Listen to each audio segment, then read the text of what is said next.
my family as well as myself for your time this morning.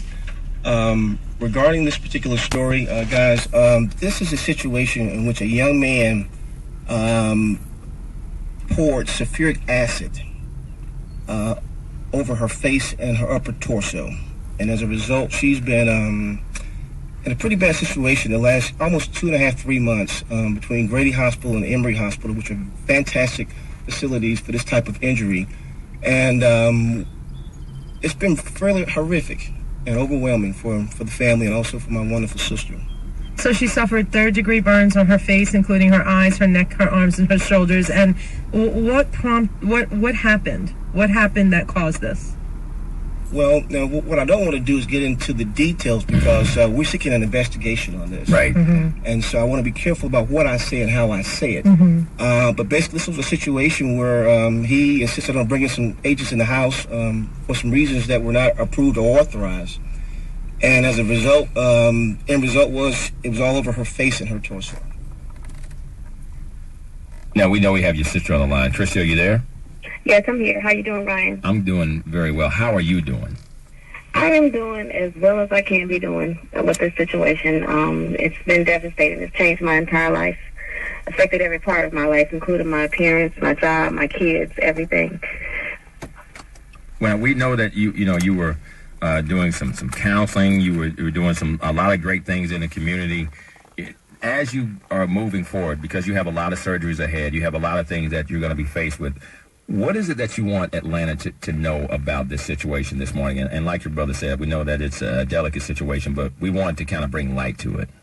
Ryan, my purpose in doing this interview is to, as a counselor, that's what I do for a living. I help people. I was a substance abuse counselor. I work with people dealing with substance abuse issues, HIV, and mental health issues. And my goal right now is to turn this situation that was the result of something evil. I didn't bring this upon myself, but I'd like to turn this into something that's going to help people and also something that's going to glorify God. The message I'd like to give is to women. If you're ever in a situation where you're in a relationship and you start to feel like the person is being possessive, controlling of your time, of your space or whatever, be aware of the warning signs. If this can happen to me, I'm a counselor. I study human behavior. I have a master's degree in mental health counseling, okay? If this can happen to me, it can happen to anybody. It can happen to anybody. And so I just want women to be aware of the warning signs whenever they're in a relationship, Christy, what are some of those warning signs that we should be looking out for? What I started to see toward the end of the relationship, and I can't give you answers as to why he did this to me, because it's unexplainable. But I believe that he was sensing that I was leaving the relationship. I was backing up. I was moving away. And I was moving away because I started to see the warning signs. And those warning signs are somebody wanting to be with you all the time, wanting to control your time, possessiveness, jealousy. I work in an all-male environment. All of my clients are males. All of the guys I work with are males. And he started to get jealous about that, was jealous of my job, was jealous of the fact that I was, achieving my master's degree and moving forward in life or whatever. Those are some of the warning signs: jealousy, possessiveness, controlling, wanting to be with you all the time. A lot of times we as women confuse that as a man being so in love with us, and love is not possessiveness or dysfunction. Love is freedom, justice, and equality. That's what it is to me. And so I started to see the warning signs, and I was making my way out of the relationship. I just didn't do it fast enough. And Christy is on the line with us this morning, in case you're just tuning in. Now, were you guys still boyfriend and girlfriend when this happened, or were you kind of like, you were trying to exit out of this whole thing? We were in a relationship, but my patterns were changing, and he could feel it. I was calling less, backing up. But on that particular day, he was at my home. It was a normal Sunday afternoon. We were getting along fine. There was no reason to believe this man was going to throw sulfuric acid in my face. We weren't arguing or anything like that, I didn't see it coming. If I had seen it coming, trust me, I would have protected myself. And you have two kids. You have a 10-year-old daughter, and your son is 14. Yes. You have not seen your daughter since this happened? I've not seen my daughter since this happened. My face is completely disfigured, and I'm afraid of how she's going to react. She's only 10. My son has seen me, and he's handled it well, to be honest with you, as well as can be expected.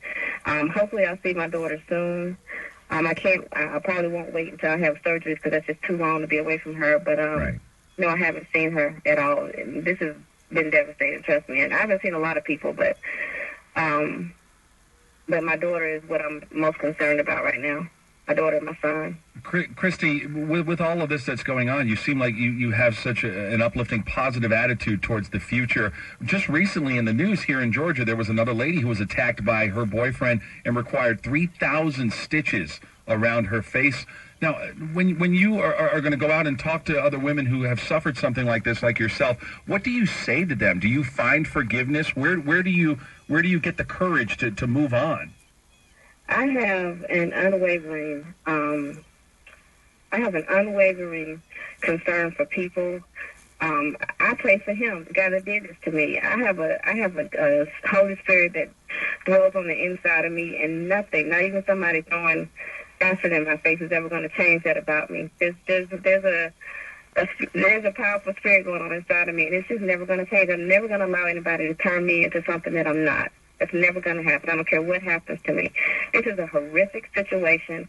I have moments where I'm angry, I'm sad, I'm, confused, and all of those things or whatever. But at the end of the day, I believe that God is going to bring me through this, and He's going to allow me to help other women. He's going to make me an even better counselor than I was before. Now, for people who are listening, because, Christy, they can't see you. They can't get a visual picture of you, but according to what we know, you need 3 more surgeries for your eyes. You need 2 or 3 more for your face. We know that you've been talking to surgeons in New York, but we're asking our medical community, those who specialize in burn reconstruction surgeries here in the metro area, because we know this is going to be very, very expensive. Yeah, it is. Very expensive. And I welcome any help, any resource out there. My pride level is gone right now. Anybody that wants to help me get my life back together, I welcome it and receive it, and I appreciate it. Anthony, you want to say what we need? Brian, to add to this, we need, Atlanta, 3 things. Number 1, we need a full investigation on this subject matter. Please note that based on the calls that we received this week, this guy is currently not being pursued. Wow. By law enforcement. There's no open investigation. And this is Henry County?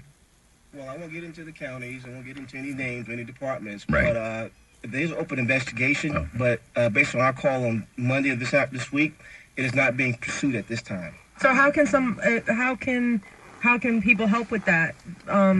Making sure that there's an investigation. Well, we need to reach out to the district attorney and ask him to do what they do best and get to the truth of some very serious potentially criminal activities. Okay, right. Okay.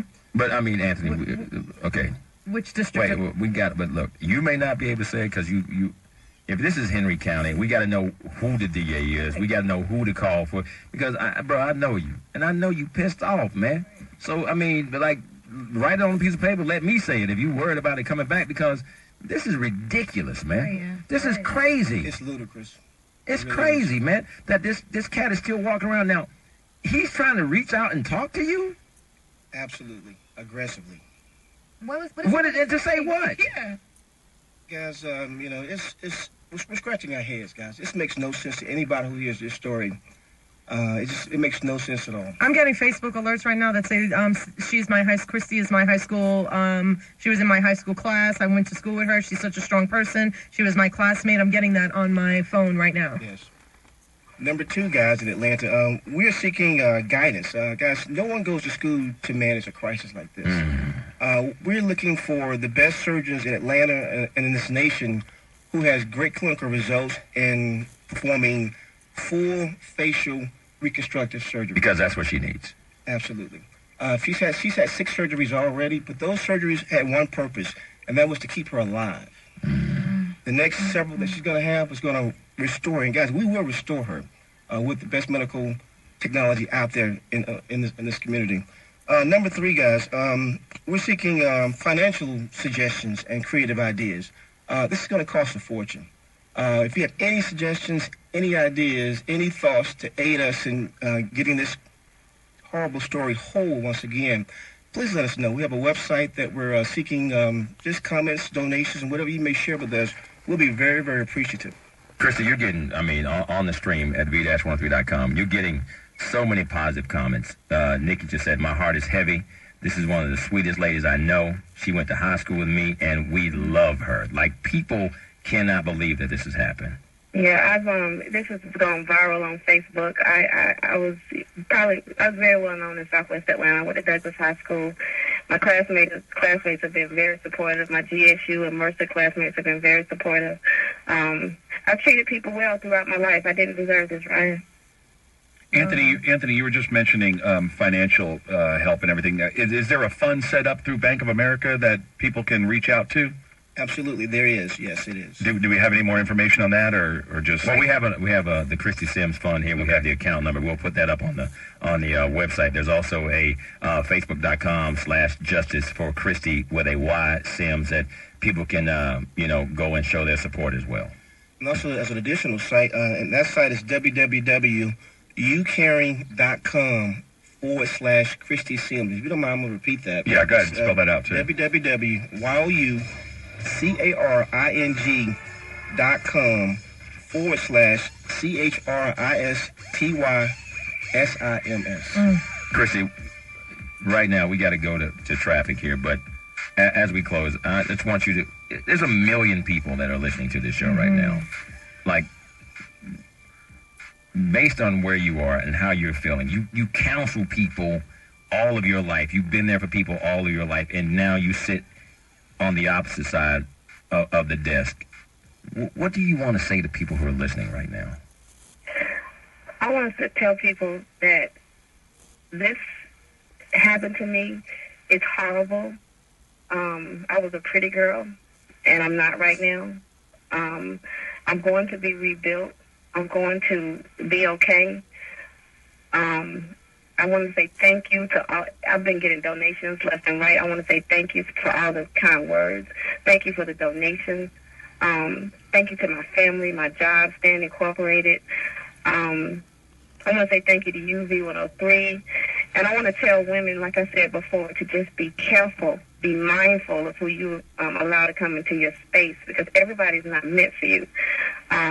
And I also want to say this has broken me. My body is broken, but my spirit is still very much alive, and I am alive, and I am well. I will be able to raise my children. And God is with me. God is with me. And beauty lives inside, so you are still a beautiful woman. Absolutely. You are still a beautiful girl. Christy, God bless you. Thank you so much. I appreciate you guys. I appreciate your interest in this story, because it is important. It's very important. Well, we will put all the information up on the website. We will continue to follow up on this, because this is something that we want to have the legal authorities pursue, because if this guy is able to get away with this, then why would he not do this to the next woman he's involved in? And he needs to be off the streets and behind bars somewhere. Anthony, bro, my heart goes out to you, man, because I know how much you love your sister, and I see it in your face. I love her very much. Christy, thank you very much, and we wish you Godspeed in everything that you're trying to do to make yourself whole again. Thank you so much, Ryan. I appreciate you. 8:53 right now. We're going to take a break. And Crash, how'd you look at traffic? All right, we're still looking at a couple of really a lighter than normal ride for the Friday morning, and that's what you typically get. Of course, Friday afternoon.